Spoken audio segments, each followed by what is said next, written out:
That night at a Denver high society dinner, my husband raised his glass and told the funny story of my small, pathetic inheritance. The table erupted in laughter. Only one person was silent, my father-in-law, the cold billionaire. The next morning, he called me aside. "If you want to leave him," he said, "I will give you what he thinks belongs to him." My name is Emily Harper, and I am 33 years old. Tonight, I am a prop. The restaurant is a glass box perched on the highest point of Capitol Hill, overlooking a Denver that glitters like a field of scattered diamonds.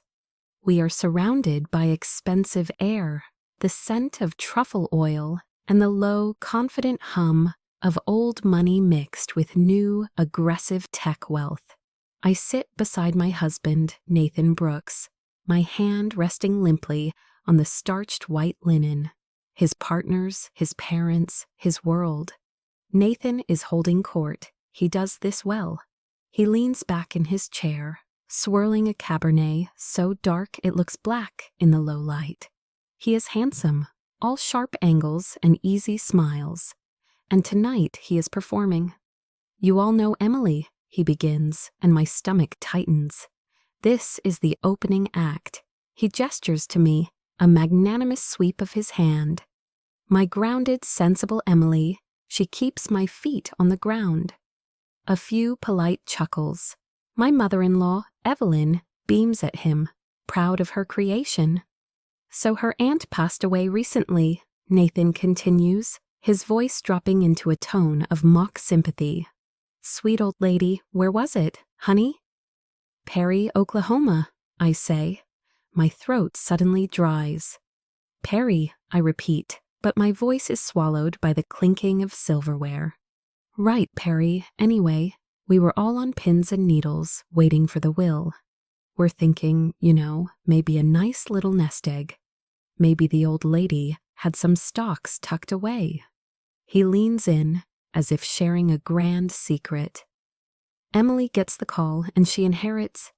He pauses for dramatic effect, his smile widening. A log cabin, an old, falling-down cabin on some lake in the middle of nowhere.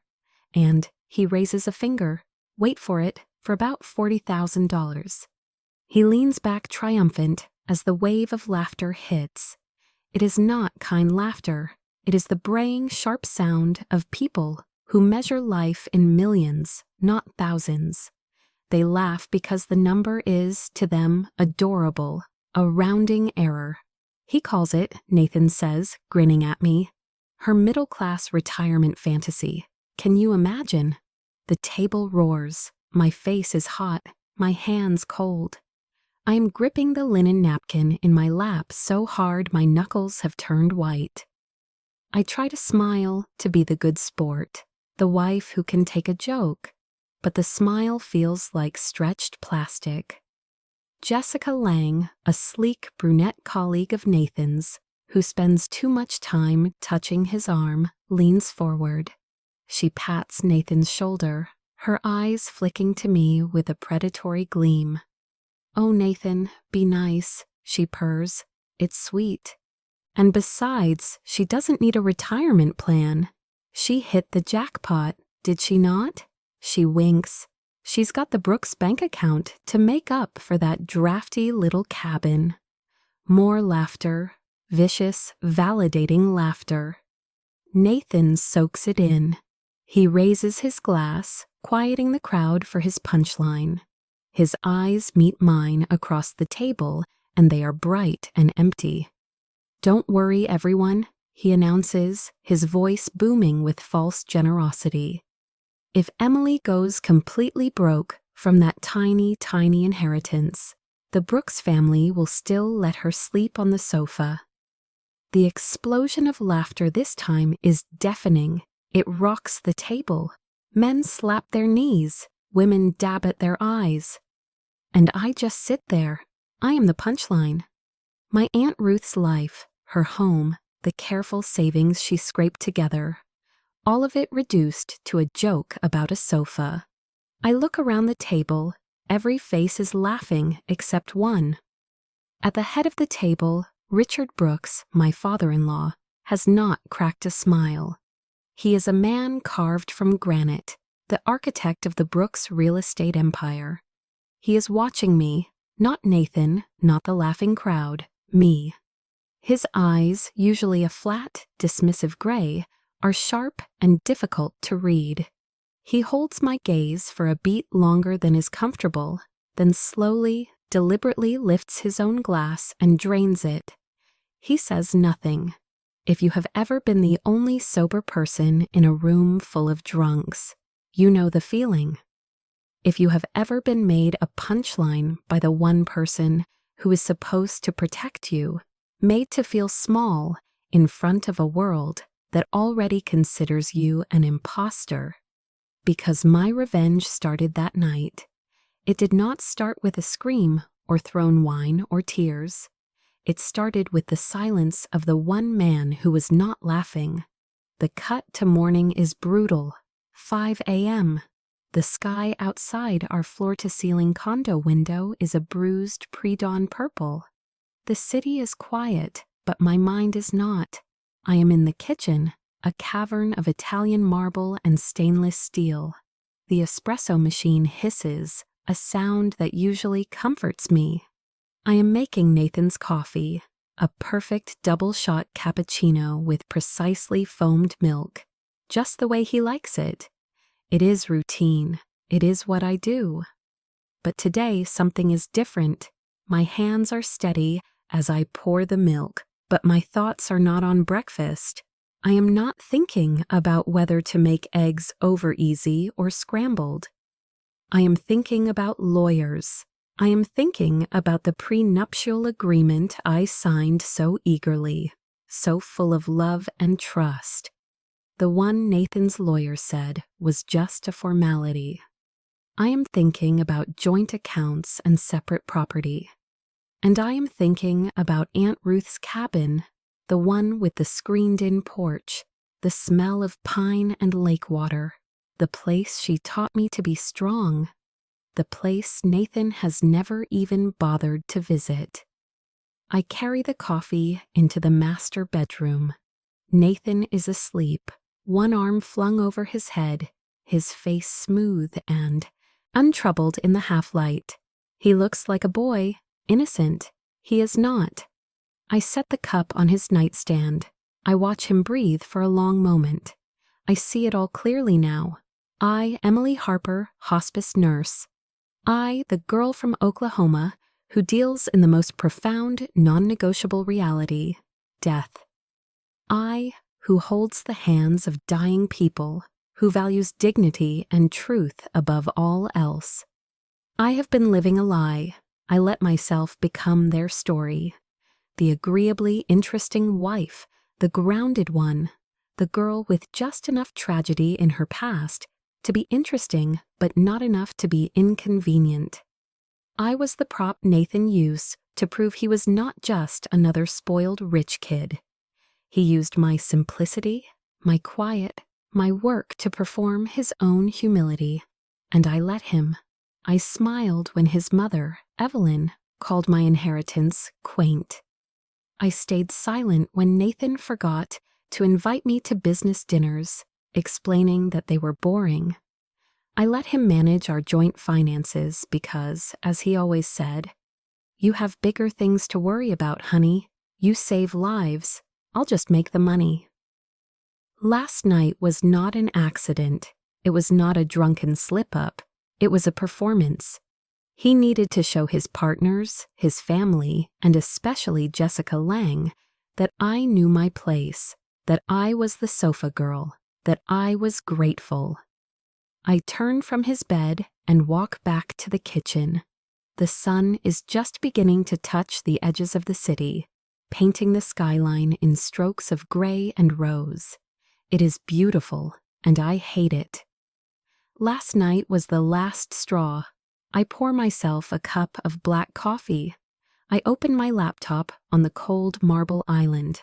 Nathan Brooks is still sleeping peacefully in his 800 thread count sheets. He has no idea that he is about to lose everything. He has no idea that his life, as he knows it, began to crumble the moment he decided my life was a joke. And I am not going to be the one to wake him up. The espresso in my cup has gone cold. I am still sitting at the marble island, the laptop open, the sky outside now a flat, unforgiving gray. The kitchen is silent, but my head is loud, echoing with the laughter from last night. To them, my inheritance was a joke. To me, it was the only real thing I owned. Perry, Oklahoma, is not a place you find on a map unless you are already lost. It is a tiny speck of dust on the plains, a single main street with a feed store, a church, and Ruth's Second Chances, my aunt's thrift shop.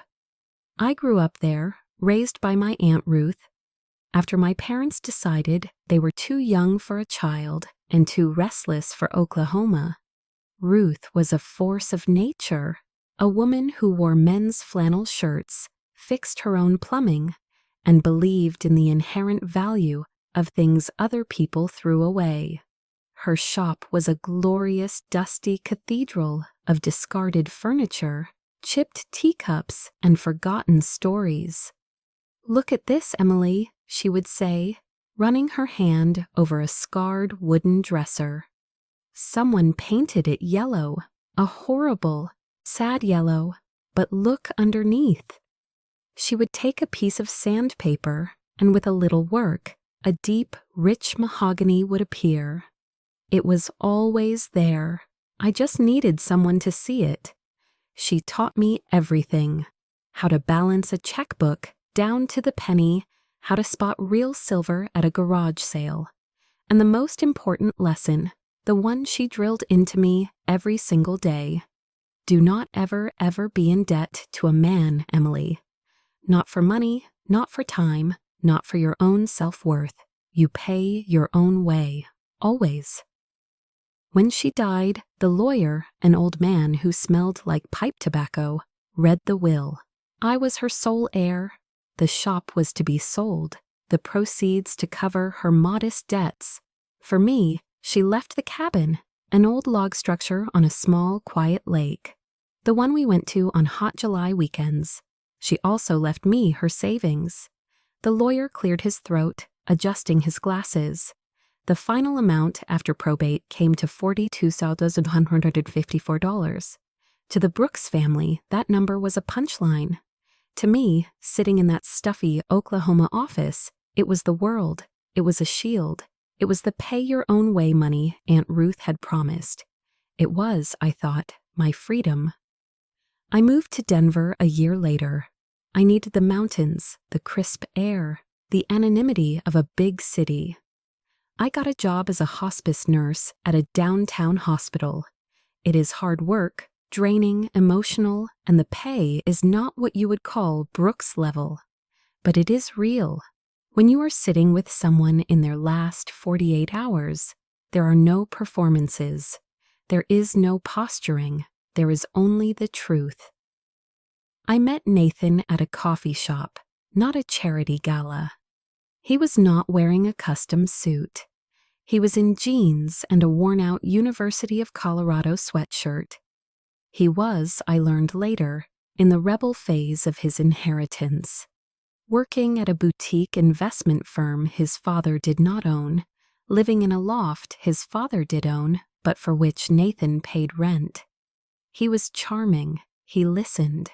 When I told him what I did, he did not get squeamish like most men. His eyes widened. "That's incredible, Emily," he said, covering my hand with his. "You're with people in the most real moment of their lives. I just moved decimals around." He loved my realness. He loved that I was from Oklahoma. When I told him about the cabin, he smiled. A cabin on a lake. That sounds so romantic, so beautifully simple. He loved my stories about Aunt Ruth. "We need people like you," he would say, "to pull us back to reality, to remind us what matters." I believed him.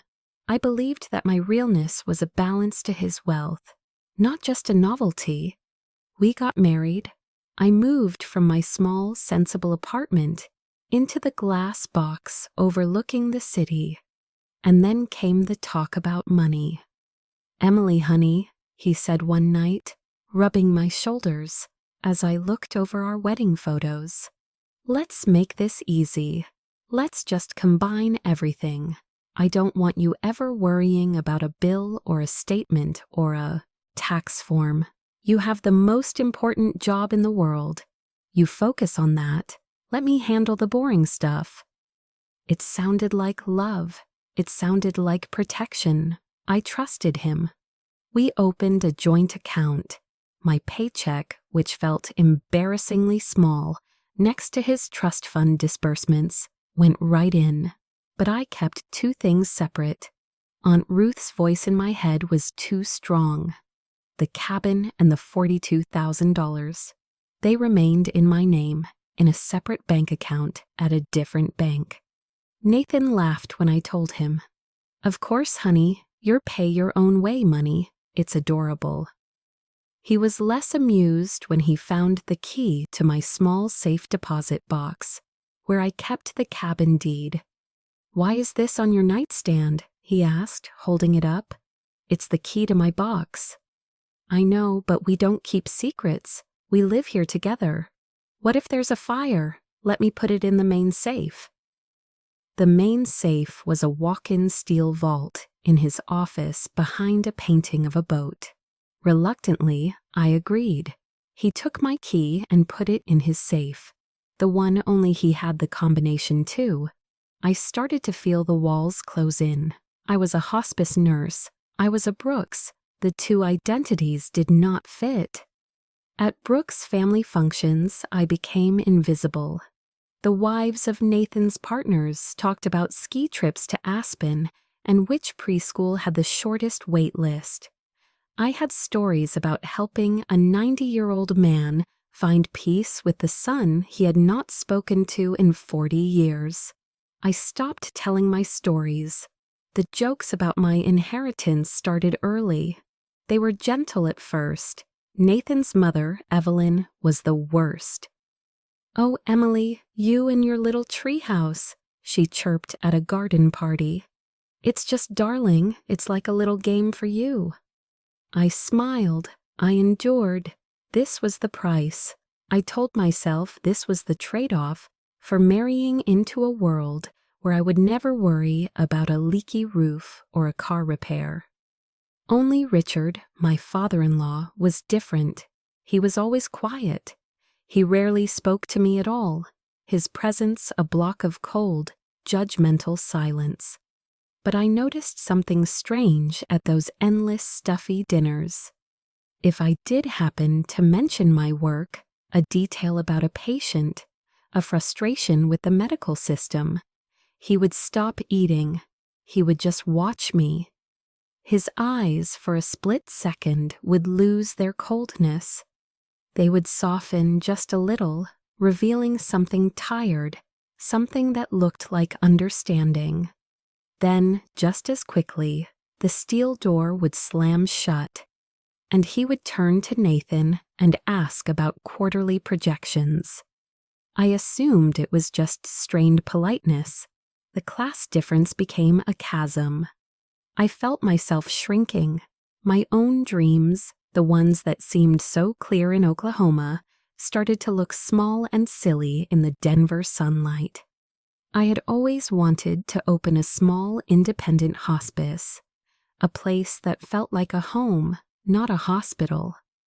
I thought I could use the cabin, maybe rent it out, build a portfolio, use Aunt Ruth's furniture flipping skills to grow my nest egg. I even started, in secret, using a small portion of my $42,000. I began visiting clearance warehouses. I bought an old Victorian settee, reupholstered it, and sold it online for 3 times what I paid. I did it again and again. I was good at it. It felt like breathing. I never told Nathan. I knew what he would say. "That's cute, babe. Are you playing store?" Or worse, "Emily, you don't understand scale. Let me handle the business." So I put my dreams away. I put the hospice on a shelf. I stopped flipping furniture. I waited. Just wait, Nathan always said, kissing my forehead when I mentioned wanting to feel useful. Just wait until the company goes public after the IPO. Emily, you can have anything you want. We'll buy you a whole hospital wing. We'll put your name on it. He did not understand. I did not want my name on a wing. I wanted my hands on the work. I look at the cold coffee. I look at the laptop screen. Last night, Nathan did not just tell a joke. He told the truth. He told a table full of billionaires exactly what I was worth to him. He was never proud of my realness. He was never impressed by my work. He was just showing off his new, simple, inexpensive toy. A toy he could afford to break. The performance began before we even ordered. He calls us his Cinderella story. One of the partners, a man named Daniel, raises his glass. He runs the Mountain West division for Horizon Peak Capital, the family firm. We never get the real version, Nathan. How did you two really meet? Nathan, my husband, absolutely loves this.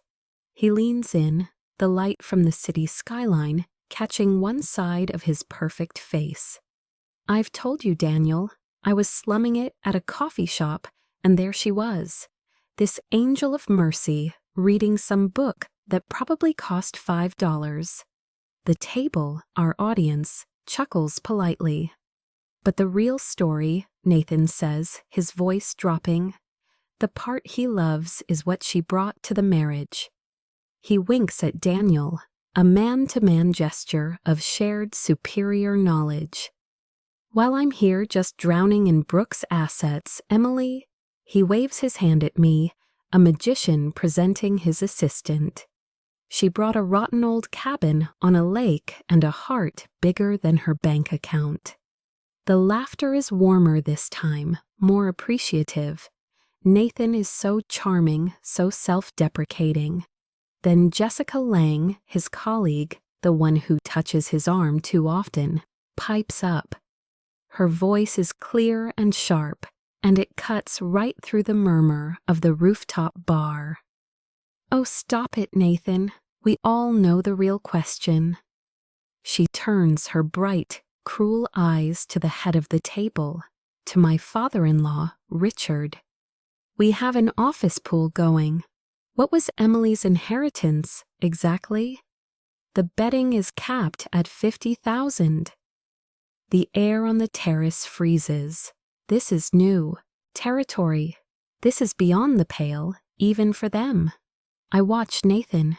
He does not put his hand on mine and change the subject. He laughs, a full, genuine, delighted laugh. Jessica, you are terrible, he says, beaming at her. He looks around the table, a showman priming his audience. She's not far off. What was it, honey? He glances at me, but does not wait for an answer. $42,000, and the cabin, of course. We cannot forget the cabin. I stop breathing. $42,000. He said the exact number. The number from a private document from my Aunt Ruth's lawyer. A piece of paper I kept in a file in my desk at home. A desk he would have had to physically go through. My blood runs cold. He did not just hear it from me in passing. He snooped. He went through my most private, personal things. Daniel, the partner, shakes his head, still laughing. Nathan, my friend, that is not an inheritance. That is a tip. The table explodes. It is the biggest laugh of the night. A tip, someone repeats, wiping a tear from his eye. They are crying with laughter. I am on a stage. The spotlight is hot and white, and I am the only one who does not know the lines. I have choices. I can cry. I can stand up, throw my water in Nathan's smiling, handsome face, and walk out. I can scream. I do none of those things. Slowly, I lift my glass of sparkling water. The ice clinks against the side. I hold it up as if in a silent toast. I look directly at Nathan, right into his eyes, and I take a sip. I let him see the blankness. I let him believe he has finally crushed the part of me that fights back. I let him think I am numb. The laughter is still echoing, a harsh, ugly sound, and in that noise my eyes find Richard's. He is at the head of the table, a still, solid point in the spinning room. He is not laughing, he is not smiling, he is just watching me, his head tilted slightly, as if he is calculating the weight of a new, unexpected asset. His gaze is sharp, appraising, and absolutely unreadable. Evelyn, my mother-in-law, senses the moment has gone on too long. She claps her hands, a brittle sound. Enough, you are all terrible.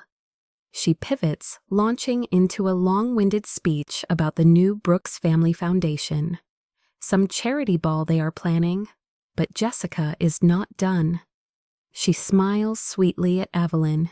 That is wonderful, Evelyn. You know, maybe Emily's cabin could be the first donation. A little summer camp for underprivileged children. She turns to me, her smile all teeth. It would need a lot of work, of course, a lot. But it is for a good cause, right? I need air. I place my napkin on the table. Excuse me, I murmur, and I stand. I walk to the restroom, my back straight, feeling every eye on my spine. Inside, the restroom is all gold fixtures and dark polished marble. I stare at myself in the mirror. My face is pale, my eyes too wide. I wait for the tears. I poke at the feeling, the place where the humiliation and rage should be boiling over. But nothing comes. The hot shame is gone. In its place is a single, articulating thought, as cold and clear as the ice in my water glass. If I am stupid enough to sign every paper he puts in front of me, he will laugh just like this for the rest of my life. I am not a Brooks. I am not a CEO. I am a hospice nurse. I am trained to see the small details, the almost imperceptible shift in breathing, the slight grimace of pain, the lie a family tells to avoid the truth. I take my phone from my small clutch. I walk back out, but I do not go to the table. I go to the host stand. The bill folder is lying there, prepared for the end of the night. I pick it up. I open it. The total is astronomical. Of course it is. But I am not looking at the total. I am looking at the details. Nathan had pre-ordered 3 bottles of wine that cost $2,000 each.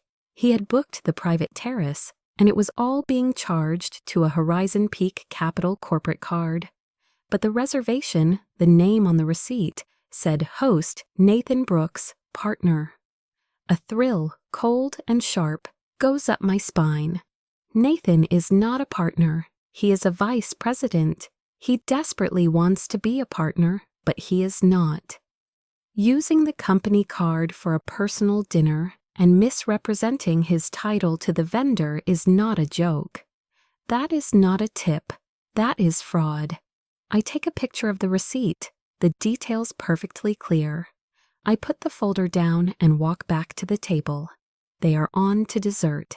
Nathan does not look up. As I sit, Richard Brooks does something I have never seen him do. He stands up. He walks from the head of the table, past his wife, past Nathan, and stops behind my chair. The entire table freezes, forks halfway to mouths. He places his hand on the back of my chair, a light, dry touch. "Emily," he says, his voice a low rumble, "you look very tired tonight." I meet his gaze. "I am, Richard." "Tomorrow," he says, not looking at anyone else. "If you have the time, come to my office. We should talk." A ripple of shock goes through the table. Nathan is staring, his mouth slightly open.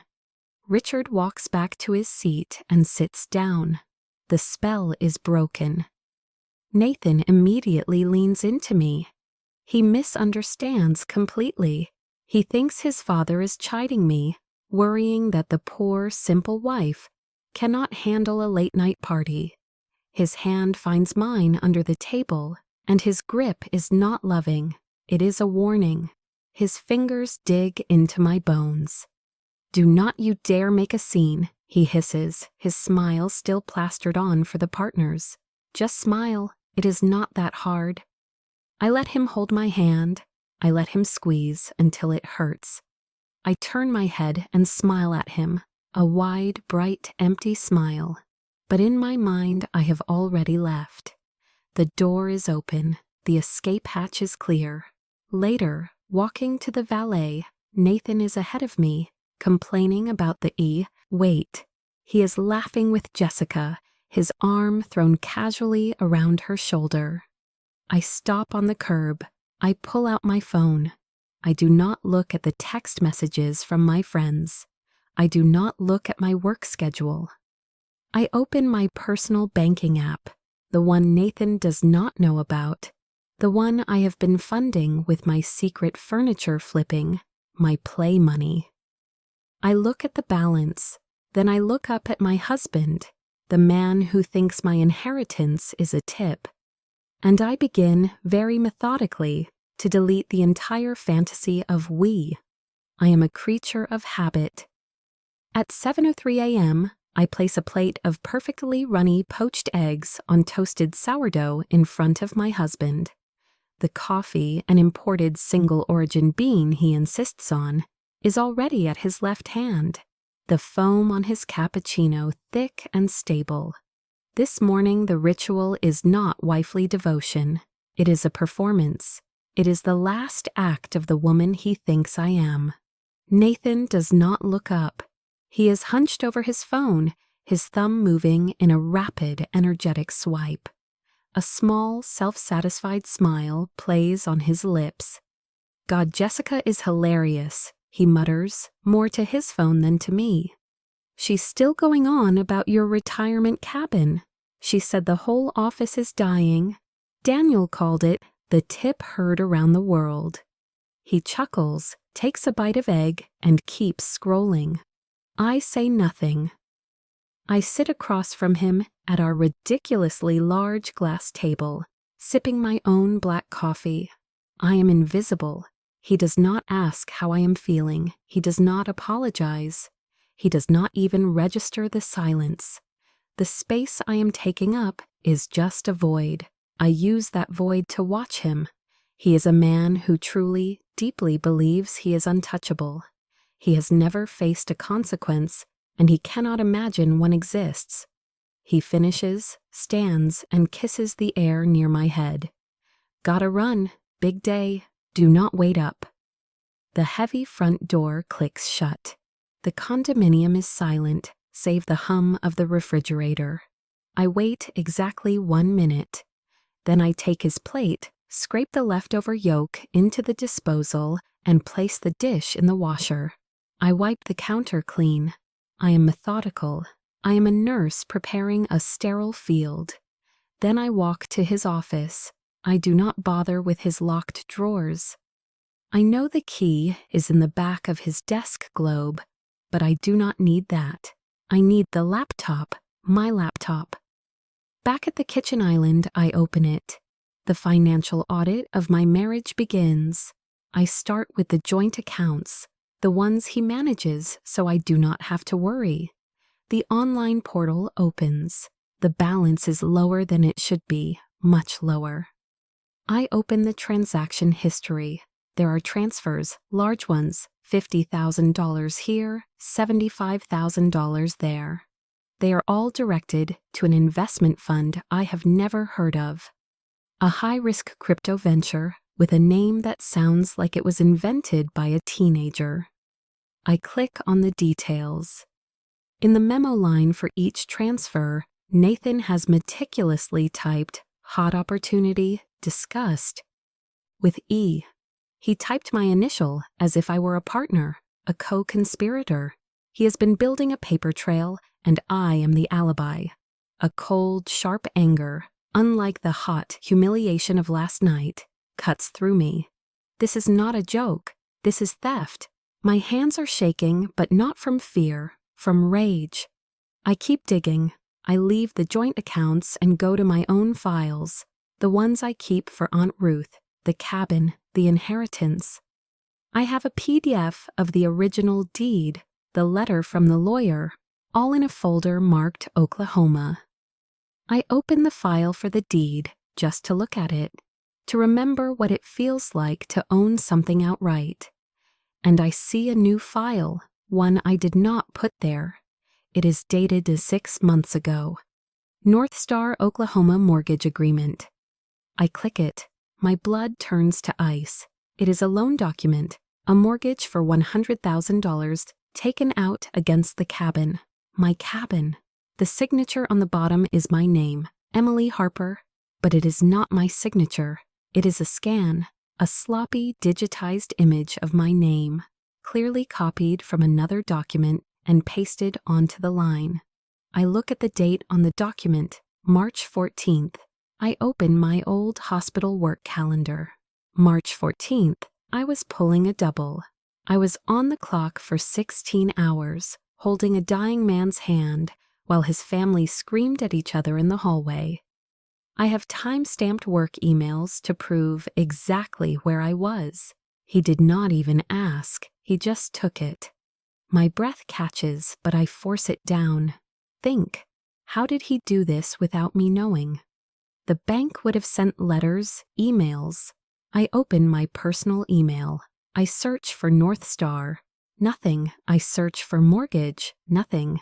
Then I see it in the settings menu, a single, almost invisible, forwarding rule. All messages from northstarbank.com are to be forwarded to nbrooks.horizonpeakjac.com and then marked as read and archived. He set a trap inside my own email. He knew I would never see it. He has been intercepting bank correspondence about my own inheritance for over a year. I pick up my cell phone. My fingers are steady now. I am a nurse in a code blue. There is no time for panic, only action. I Google North Star Oklahoma Bank. I dial the customer service number. Hi, I say, my voice light, friendly, the voice of a confused, non-threatening woman. I am just calling to check my balance. My name is Emily Harper. I give them my information. The bank rep, a woman named Sharon, is pleasant. Okay, Mrs. Brooks, she says. Looks like your mortgage account is current. The last payment was received on the 1st. My mortgage? I say, playing dumb. Oh, I am so sorry. I get so confused. My husband handles all of this. Can you remind me of the details? Of course, Sharon says, pulling up the file. This was the loan against the Perry property. Your husband, Mr. Brooks, negotiated it with us back in March. He was great, so organized.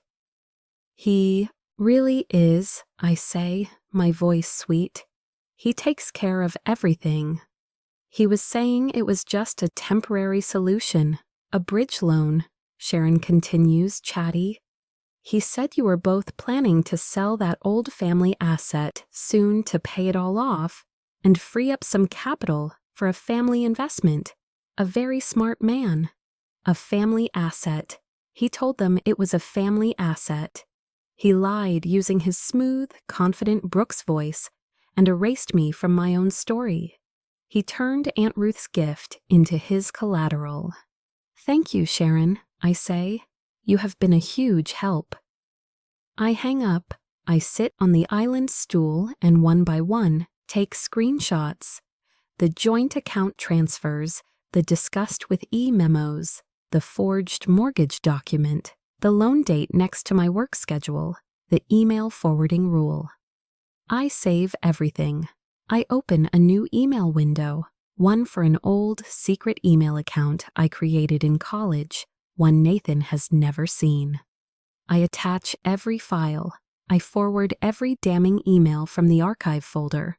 I create a new folder in that secret account. I name it. If I disappear, send to a lawyer. I am thinking about becoming a lawyer. a good one, a shark. The kind of lawyer the Brooks family would hire for themselves. That costs money, a lot of money. I open one last browser tab, my other secret. The account I opened when I first moved to Denver. The account I funded with my play money. The $20 here from a flipped armchair. The $50 there from a set of reupholstered dining chairs. The extra pay from every overtime shift I ever picked up at the hospital. Nathan thought my job was a cute humanitarian hobby. He never considered it made real money. The balance loads $28,700. It is not Brooks' money, but it is enough. It is enough for a retainer. It is enough to start a war. Aunt Ruth's voice is loud in my ear. Pay your own way, always.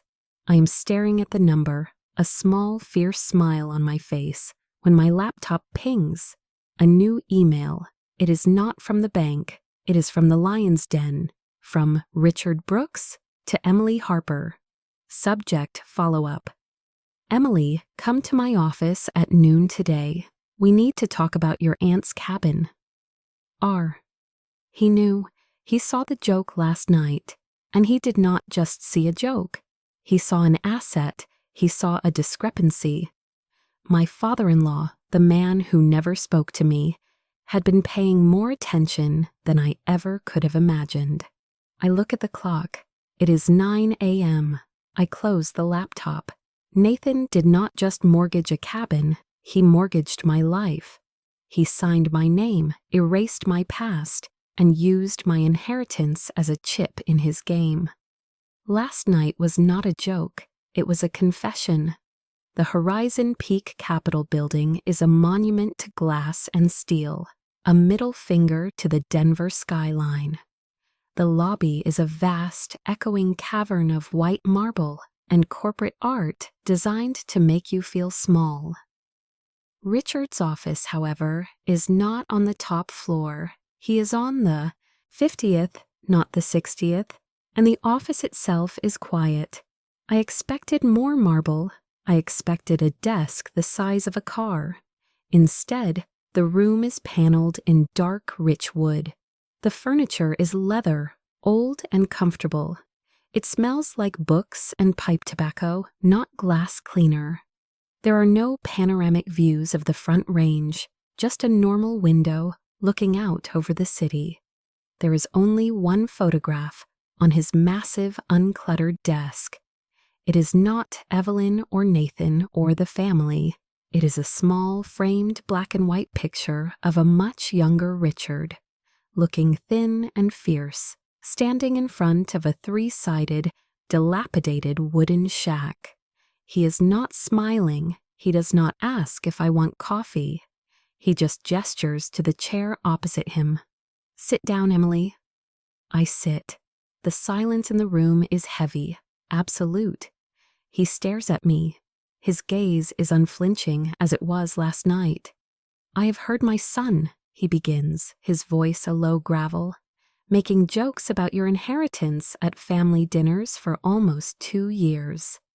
He taps a single thin file on his desk.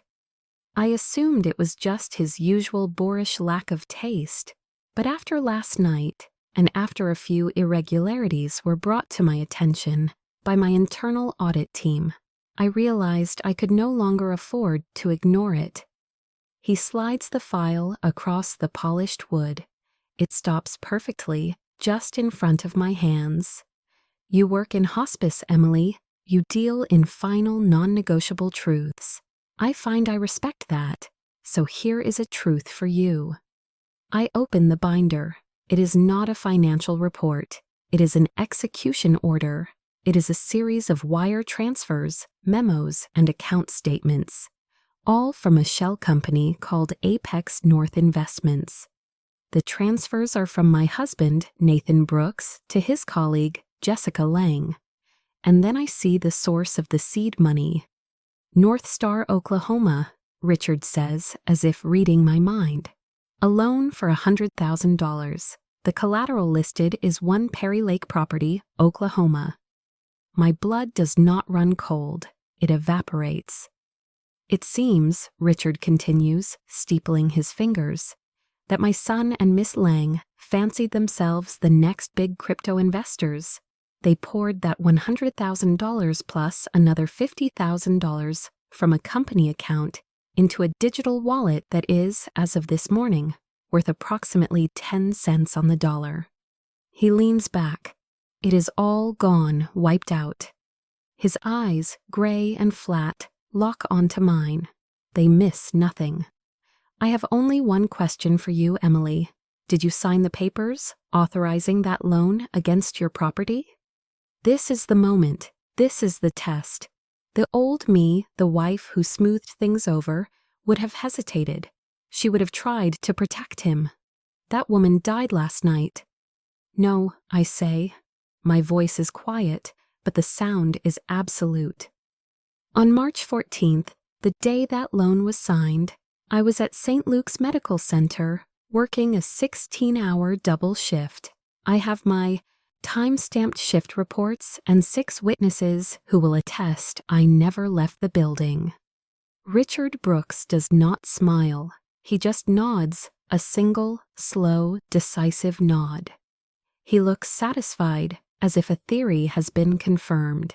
He picks up the black, heavy phone on his desk and presses a single button. "Harris," he barks. "It's Richard. I am officially launching an internal investigation into Nathan Brooks. The reasons are both legal and familial. I want a full forensic audit of his accounts, his company cards, and all his associated ventures, including Apex North. I want it on my desk by 3 p.m. He hangs up. He does not slam the phone down. He places it gently back in its cradle. He stands and walks to the window, his back to me. He is a block of expensive wool staring down at the city he owns. "Do you know what that is?" he asks, gesturing to the small black and white photo on his desk. "I assumed it was a project," I say. He laughs, a dry, harsh sound, like stones grinding together. "It was my inheritance. My father, a man with more pride than sense, left me 3 acres of useless rocky dirt and a trapper shack. My uncles and my cousins laughed. They had a great time reading the will.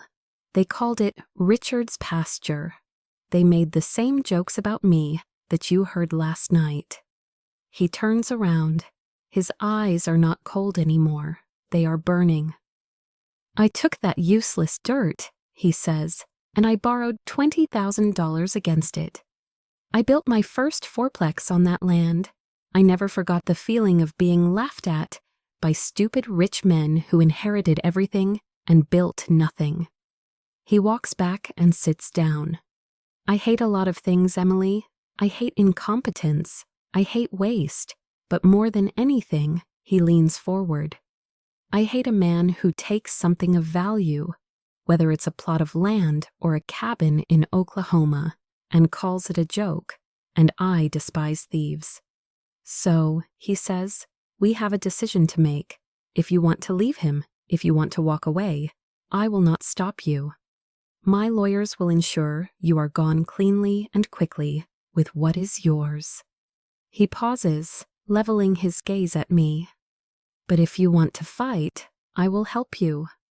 Not because you are my daughter-in-law, not because you are family, but because my son used my company's name to defraud a bank. And he used your asset to do it, and that I will not tolerate. I am home an hour later. The glass apartment feels cold, unreal. My head is spinning, not with humiliation, but with a strange, terrifying clarity. Richard Brooks had just offered me an army. My phone buzzes on the counter. It is not Richard. It is my mother calling from Oklahoma. "Emily, honey." Her voice is high-pitched, laced with familiar anxiety. "We just got the strangest call from Evelyn Brooks. She was going on about some dinner, about you being overtired. She said you seemed very upset. Emily, what did you do?" "What did I do?" I ask, my voice flat. Nathan humiliated me in front of his entire company. He made a joke about Aunt Ruth's inheritance. I hear her sigh, a long, weary sound of disappointment. Oh, Emily, humiliated. That is such a strong word. You know, when you marry into a family like that, you have to have a thicker skin. Men like that are under a lot of pressure. They make jokes. It is part of the territory. Mom, he forged my name on a loan. The words are out before I can stop them. Silence, then. A loan? Well, I am sure he meant to tell you. He probably needed it for the family. Emily, for your family. You cannot let a little cabin, a little pride, get in the way of your security. You apologize to him. You smooth this over. Do not you dare mess this up. A woman in your position cannot afford to be sensitive. I hang up the phone. I am shaking. A woman in your position, my own mother. She is not on my side. She is on the side of the Brooks checking account. The phone buzzes again. It is my best friend from the hospital, Sarah. Emily, thank God you picked up, she says, talking fast.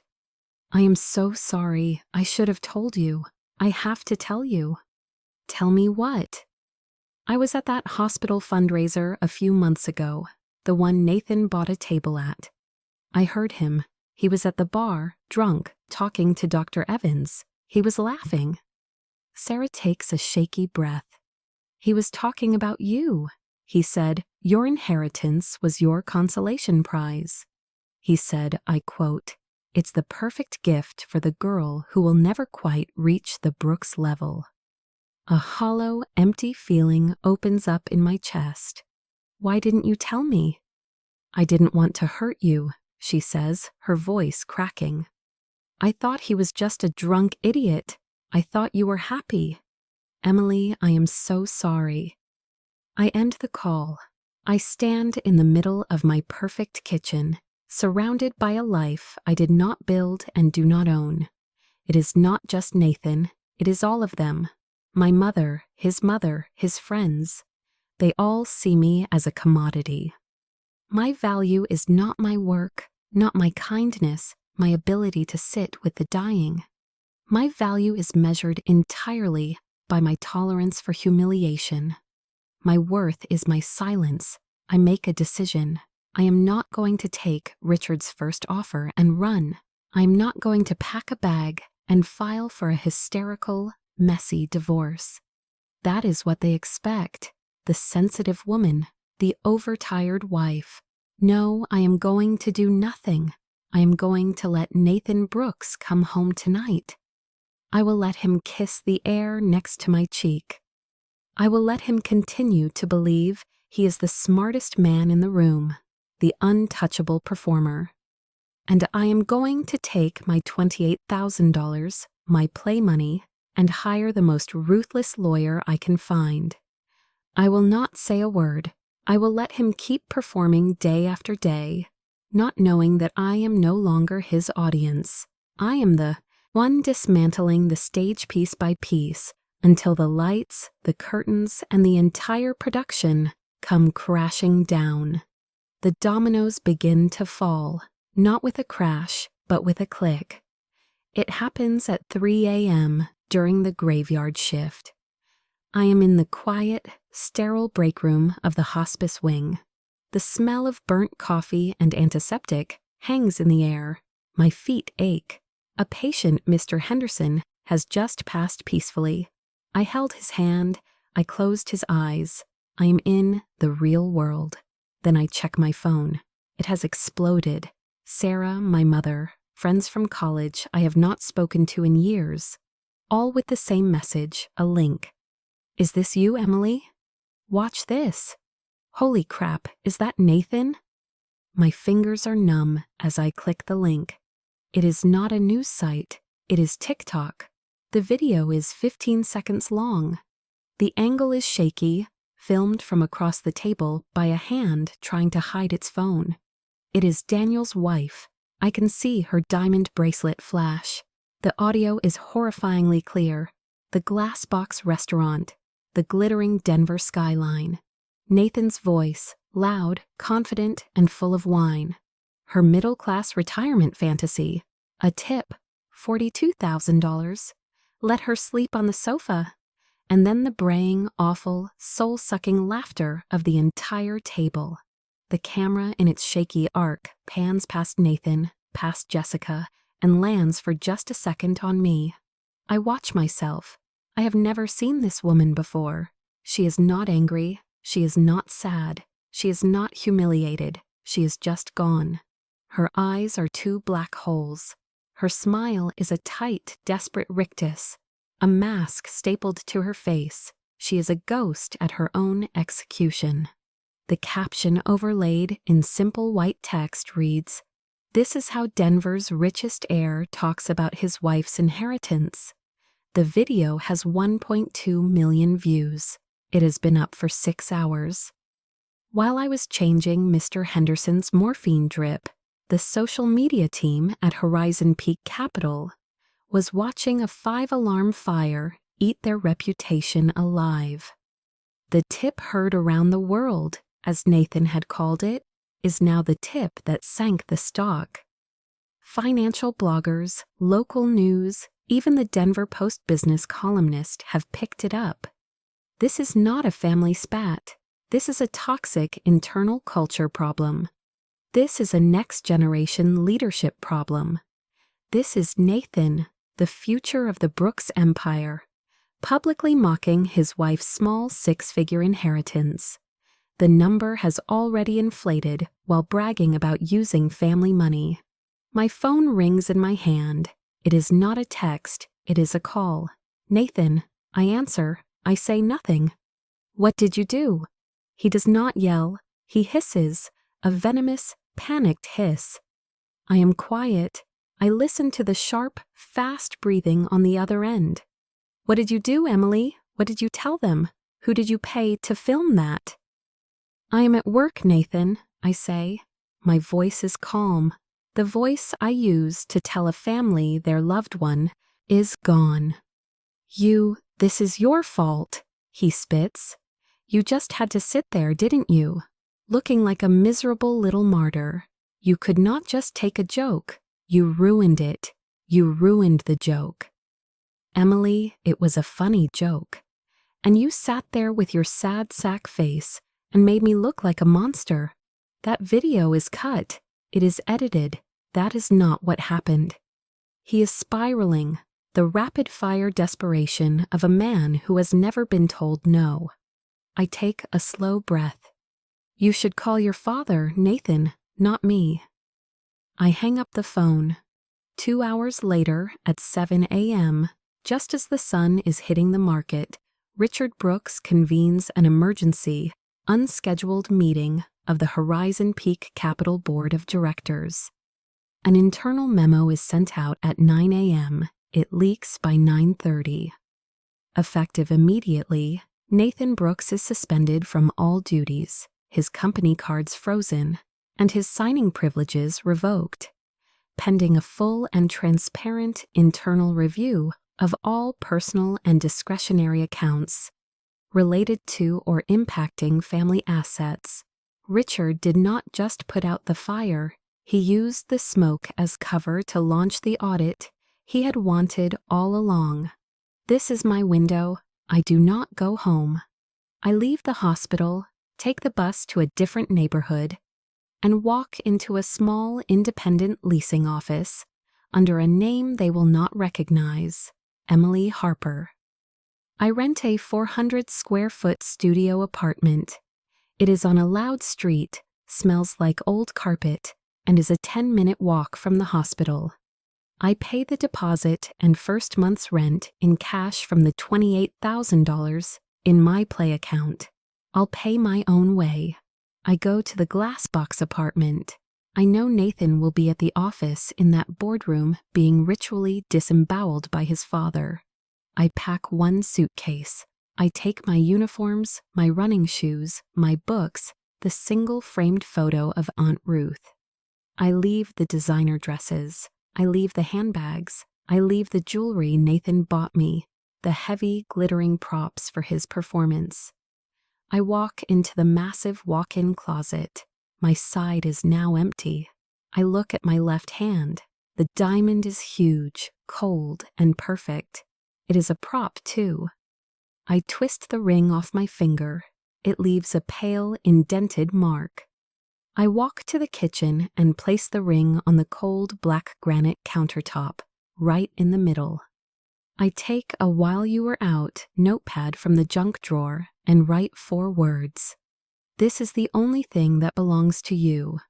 I leave. I have been in my new studio for an hour, sitting on the floor when my phone rings. I do not recognize the number, but I know who it is. "Evelyn," I say. "You," she hisses. The smooth garden party voice is gone, replaced by pure, uncut venom. "You childish, stupid little girl. Do you have any idea what you have done? You have brought shame on this family.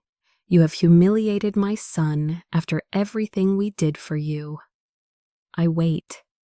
"We sacrificed for you, Emily. We accepted you. We let a woman with no name, no family, no dowry into our home. We gave you everything, and this is how you repay us, by airing our private jokes to the public?" I say nothing. "Well, you have made your bed," she spits. "You want to leave? Fine, but you will leave with exactly what you came with. You will get nothing. You hear me? You will get that stupid, broken-down cabin and the shame. You will be a joke.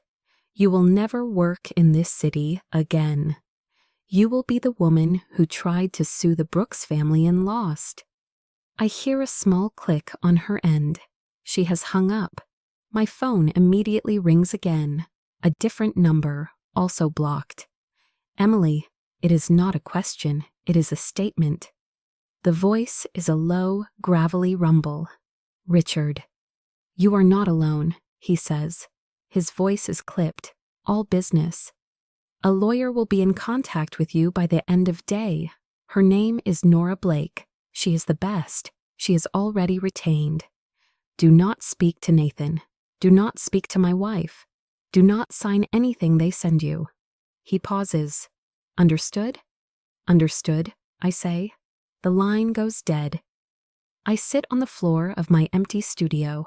The street noise from outside is loud. It is the sound of buses, of people yelling, of life. Evelyn thinks I am the one who is ruined. Nathan thinks I am the victim. They are wrong. I am not the one being slandered on the internet. I am the one holding the data. I am the one with the screenshots of the forged mortgage. I am the one who has just been handed a nuclear-powered lawyer by the king himself. Richard is not on my side to be nice. He is on my side because his son is a liability. And I, the quiet hospice nurse, have just become his most valuable asset. I am the truth, and he is the judge. I pull my laptop from my suitcase. I plug it into the wall. It whirs to life. I open the secret email account. I find the folder I made what feels like a lifetime ago. If I disappear, send to a lawyer. My hand is steady on the trackpad. I right-click, rename. I delete the old title. I type a new one. When he disappears. I close the laptop, lean my head against the unpainted wall, and for the first time in months, I smile. Nora Blake's office is everything Richard Brooks's is not. It is on the top floor, a minimalist space of white, steel, and glass, with a view of the front range so clear it looks like a high-definition screen. Nora herself is in her late 40s, sharp, and dressed in a suit that probably costs more than my car. She does not bother with pleasantries. "I received your file," she says, gesturing for me to sit. Her voice is as sharp as the creases in her pants. "From our anonymous mutual client." "Richard," I say. Nora permits herself a small, thin smile. "Richard Brooks does not introduce people. He aims them. Let's see what you brought." I open my laptop and slide it across the glass desk. The "When he disappears" folder, I explain. Everything. My voice is the same calm, clinical monotone I use at the hospital. The forged signature, the bank statements from the joint account, the discussed with e-memos, my work schedule, the call with Sharon from the bank. Nora listens, her eyes scanning the documents, absorbing data at a speed that is almost terrifying. She clicks on the link to the TikTok video. She watches it once, her face expressionless. "The video is leverage," she says, closing the tab. "It gives us a public narrative, but this," she taps the screen, showing the forged mortgage agreement next to my time-stamped hospital schedule. "This is our golden bullet." She leans back, steepling her fingers. "Colorado is a community property state, Emily, but your inheritance, the cabin, the $42,000, that is your separate property. It was yours before the marriage, and you kept it separate. He did not just touch it, he did not just borrow it, he committed felony-level fraud to access it." She lets that hang in the air. "And the joint account, the money he took for his crypto gamble with Miss Lang, we call that marital waste. He took community funds, money you also earned, and set it on fire without your consent, in service of an affair. The court does not look kindly on that. You are not just a victim, Emily, you are a creditor." As I sign the retainer, paid for with the first check I have ever written from my secret furniture flipping account, her assistant buzzes. "Mr. Harris is on line 1 from the Brooks family firm." Nora's eyes light up with a predatory gleam. She puts him on speaker. "Nora." A smooth, older male voice oozes through the speaker. "I see your name has popped up on a rather unfortunate family matter. Evelyn and Richard are just devastated by this misunderstanding." "Get to the point, Harris," Nora says, filing her nails. "They are inviting Emily to the estate for dinner tomorrow night to discuss the future of the family assets privately, as a family, to see what it would take to make this all go away quietly. It is a threat wrapped in a linen napkin, a buyout, a silencing." Nora smiles at me. "Emily would be delighted. We will see you tomorrow at 7. She hangs up. "We are going," she says, "but you are not just walking in as the daughter-in-law. You are walking in as the plaintiff, and we are going to need one more piece of leverage." She swivels in her chair and opens a secure file on her own computer. "Richard did not just retain me for you, Emily. I have been on his private personal payroll for almost 10 years. I am his estate lawyer. This is a twist I had not seen. What you are seeing now," she says, "is strictly attorney-client privileged, which, as of 10 minutes ago, you are. This is the Brooks Trust draft from last year." She turns the monitor. It is a dense wall of legal text. "Nathan," she explains, "was never the primary heir. Richard is many things, but he is not a fool. He knows his son is a reckless performer. The vast majority of Horizon Peak capital was slated to be placed into a charitable trust upon Richard's death, a massive educational fund." "Okay," I say, not understanding. "Look at this section," Nora says, highlighting a paragraph. "Executive and management." And I see my name, Emily Harper, listed as a potential non-family executive and a primary candidate for the board of managers of the new foundation. I cannot speak. "Why?" "Because he was vetting you," Nora says simply. "From the day you married Nathan, he heard you, Emily. All those boring dinners where you thought no one was listening. You talked about your work, about your dream of opening a self-sustaining nonprofit hospice. You talked about dignity, You talked about building something that was not about profit. He saw you as the only person in his entire orbit who understood value outside of a dollar amount. She turns back to me. He was impressed, but he did not know if you were tough enough. He did not know if you could survive his world. He needed to know if you were a true builder like him, or just another person who would be absorbed and corrupted by the Brooks money. A cold dread washes over me. Last night, Nora says, her voice soft but firm. Last night was the final exam. If you had stayed silent, if you had just cried and taken the abuse, he would have known you were weak. He would have deleted your name from this file. But you did not. You sat there, you took the blow, and then you walked away. You got the evidence. You did not cry. You organized. You passed, Emily. And in doing so, you changed his entire plan. This is bigger than a divorce. So what is the strategy? I ask. The strategy is not a quiet divorce. A divorce is messy, emotional. We are filing a civil suit. We are suing Nathan Brooks for fraud, forgery, and conversion of assets. We are suing him for the $100,000 he stole from you, plus punitive damages. Why? Because, Nora smiles, a civil suit forces discovery.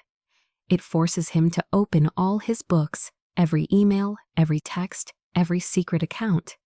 It is the one thing he cannot survive. It is the one thing his father wants to see. My phone, which I had put on silent, has been buzzing nonstop on the desk. I pick it up. The lock screen is a wall of notifications, all from Nathan. The tone has changed. The anger from the morning, the "what did you do" hissing is gone. It has been replaced by the pathetic, desperate pleading of a cornered man. Emily, baby, please come home. I messed up. I know I messed up. I was drunk. I was stressed. My father, you know what he's like? The pressure. I just wanted them to think I was a big shot. Here, remember this? A photo of us in Italy on our honeymoon eating gelato. I looked happy, young, stupid. We can fix this. Just come home. We can talk. Just you and me. Do not let them do this to us. I look at the messages. The manipulation is so clear now, it is almost crude. I do not reply. I do not block him. I forward every single message, every missed call, to Nora. Subject line, evidence of manipulation, 11:14 a.m. Good, she says. Keep doing that. As I gather my things, my laptop pings. A new email. It is not from Nathan. It is from his younger brother Miles, the quiet one, the one who always looked terrified at dinners. Subject, I am so sorry, Emily. I know this means nothing, but I am sorry. I am sorry I laughed at the dinner. I was scared not to. I am always scared. I wanted you to know. When Dad got home that night, I have never seen him like that. He did not yell. It was so much worse. He told Nathan to come to his study. He just said, "You squandered the most valuable thing a poor person has, their dignity, and you did it for sport." He called him a waste. He told him he was a disgrace to the name. He told him to get out of his sight. I just thought you should know. You are not crazy. He is the one. M. I close the laptop. My hands are perfectly steady. This is not a divorce. This is a purge, a corporate familial cleansing. This is not about my little cabin in Oklahoma anymore. It is about the entire Brooks empire. And the old king, the one who also started with a useless plot of land, has just looked across the chessboard, met my eyes, and handed me his sword. The Brooks estate in Cherry Hills Village is not a house. It is a compound, a sprawling modern fortress of stone and glass designed to intimidate the mountains themselves. Evelyn had, of course, Use the invitation as a weapon. Your father-in-law wants to hear both sides, her text read, before he makes a final decision on the will. It was a lure, and it was a threat. Come here and be quiet, or we will cut you off. I do not come alone. Nora Blake is with me, wearing a razor-sharp Armani suit and an expression that could curdle milk. I will not be at the table, she had said in the car. That is what they want, to separate you and paint me as the outside agitator. I will be in the drawing room, in sight, close enough to call. You just tell the truth. The butler, a man who has never once made eye contact with me, opens the door. Nathan is there in the grand foyer. He rushes forward, his face a mask of pained, earnest concern. Emily, thank God. Mom, Dad, she's here. He grabs my hand, his palms sweaty and hot. Baby, I'm so glad you came. He is performing. This is the contrite husband act. He pulls out my chair at the enormous 20-foot-long dining table. It is set for a stage perfectly lit by a horrifyingly large crystal chandelier.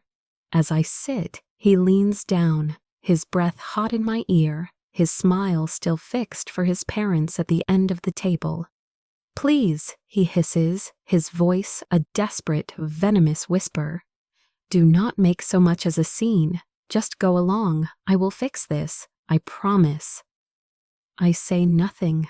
I just look at him. Richard is at the head of the table, a block of silent granite. Evelyn is at the other end, her smile so tight it looks like it has been surgically applied. The clinking of silverware on porcelain plates is the only sound. It is deafening. Evelyn naturally opens. She raises her wineglass. To family, she says, her eyes fixed on me. In the end, it is all that matters.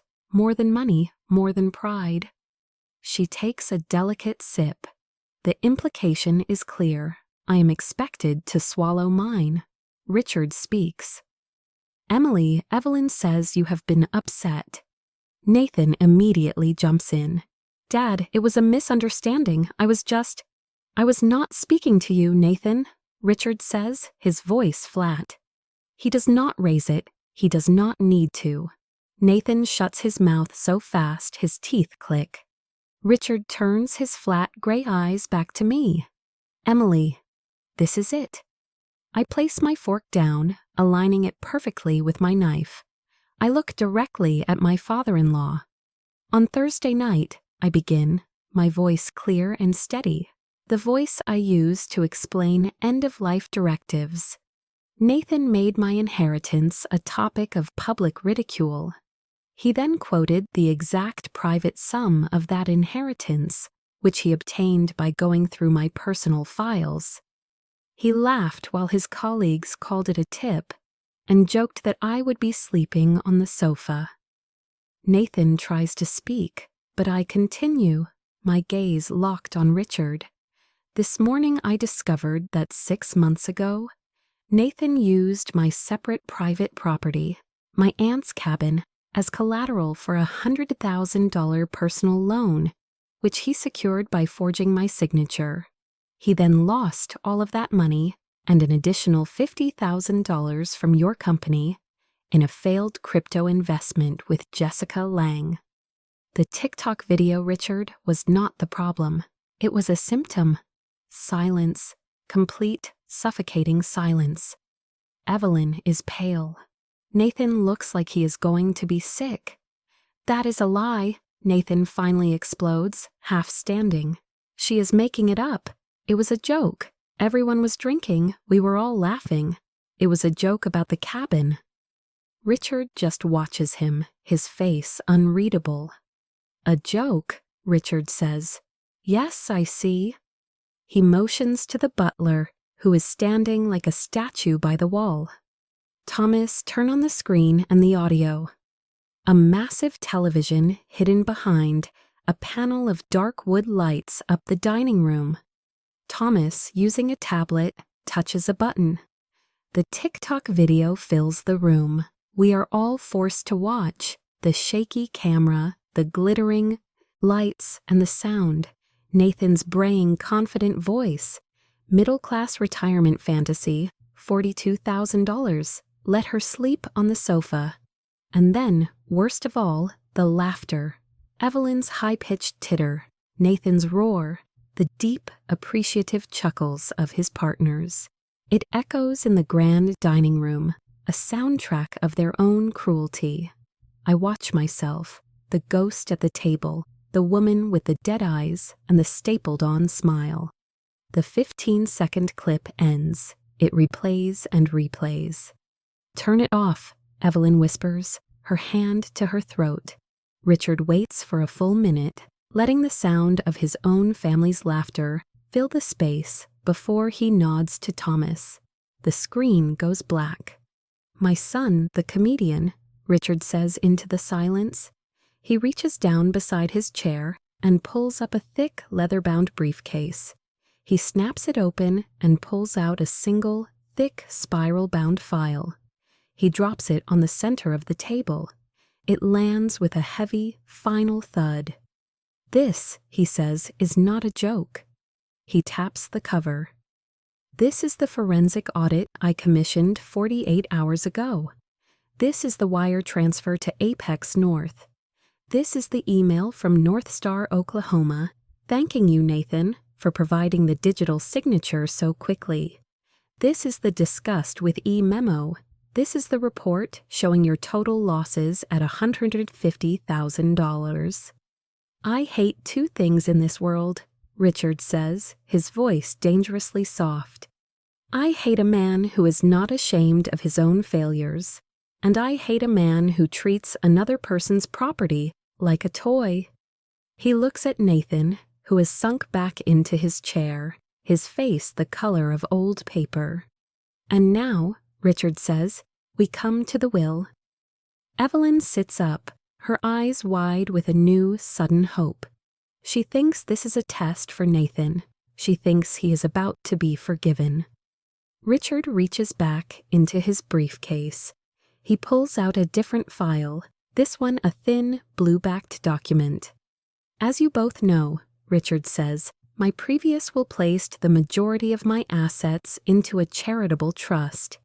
Nathan, you were to be the executive, the chairman." "Dad, Nathan starts, seeing a lifeline. "That will was shredded this afternoon," Richard says. He slides the new document across the table.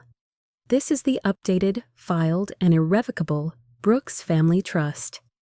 He looks directly at me. "The bulk of my Horizon Peak Capital shares, the commercial real estate portfolio, and the Brooks properties are now in this trust. Nathan, you will receive a small fixed monthly stipend. Enough to live, but not enough to gamble." "What?" Evelyn shrieks. "Richard, no, you cannot." "The trust," Richard continues, as if she has not spoken, "will be managed by a primary executive. An independent board will oversee it, but the manager, the person with the controlling vote, is Emily." The scream Evelyn lets out this time is a physical thing.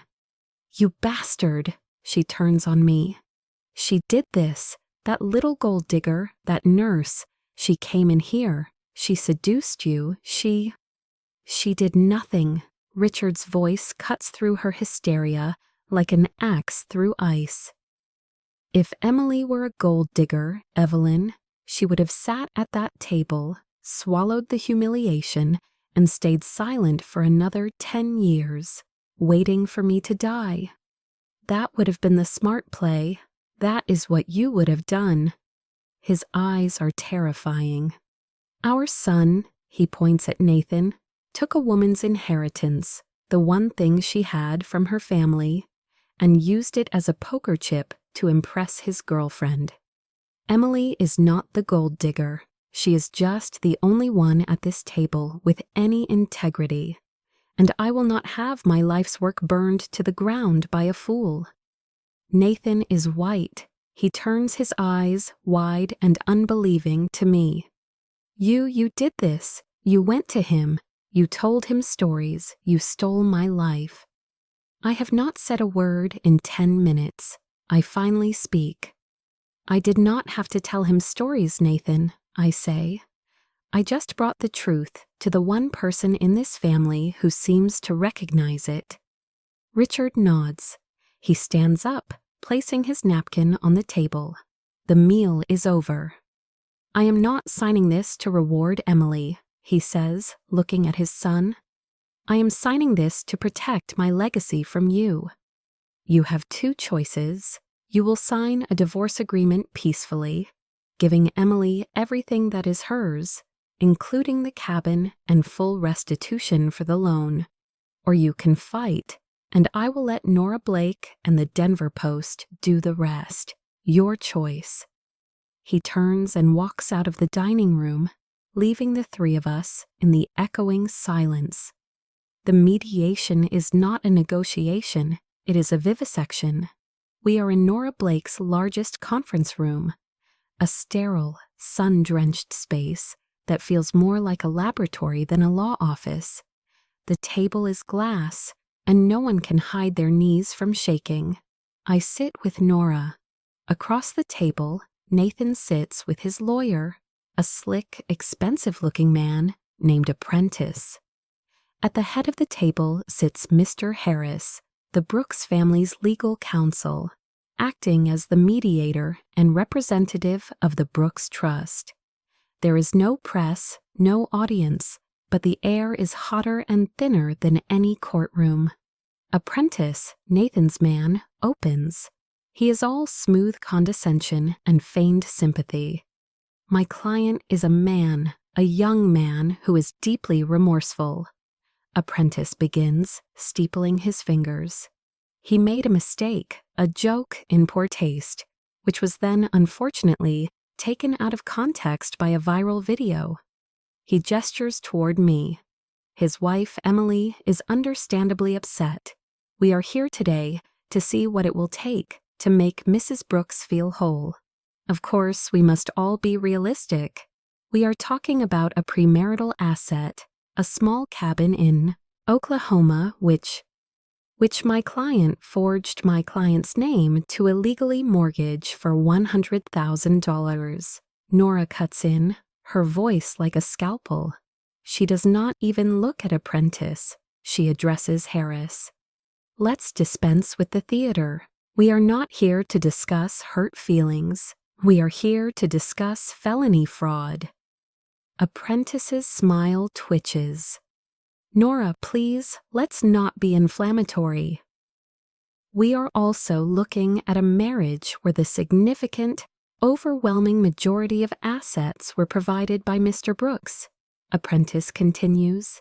Mrs. Brooks, while a wonderful woman, did not contribute in any significant financial capacity.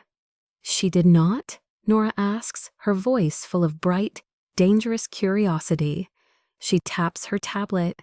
The large screen on the wall lights up. It is a spreadsheet. Let's talk about insignificant contributions, Nora says. This is a detailed accounting of Emily's salary as a full-time hospice nurse for the past 4 years. Here are the documented overtime shifts she worked at time-and-a-half rate. Here is a breakdown of all household expenses, groceries, utilities, upkeep, which she paid for out of her own pocket from that salary. A new column appears. And here is the most interesting part.